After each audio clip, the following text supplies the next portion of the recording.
Welcome to Luca is a Billionaire, where the only thing I invest in is your answers.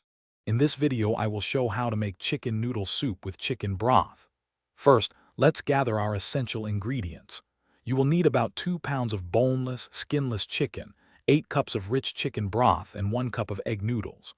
Don't forget your fresh vegetables like carrots, celery, and onions. Having everything ready before you start makes the cooking process much smoother and more enjoyable. This foundational step ensures a delicious and comforting soup. Next, we will prepare our chicken and vegetables. Begin by cooking your chicken, either by boiling or roasting, until it is fully cooked and tender enough to shred easily. While the chicken cools, dice 1 cup of carrots, 1 cup of celery, and 1 cup of onion. Sauté these aromatic vegetables in 2 tablespoons of olive oil until they are softened, which usually takes about 5 to 7 minutes. This step builds a wonderful flavor base for your soup. Now it is time to bring everything together. Add your shredded chicken, sautéed vegetables, and 8 cups of chicken broth to a large stock pot. Bring the mixture to a gentle simmer over medium heat.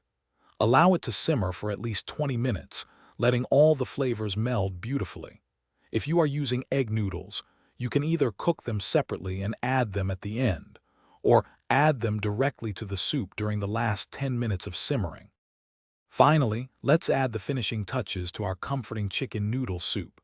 Taste the soup and adjust the seasoning with salt and freshly ground black pepper as needed.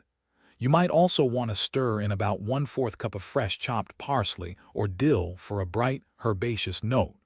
Ladle the warm soup into bowls, perhaps with a sprinkle of extra fresh herbs. Enjoy your homemade, hearty, and delicious chicken noodle soup.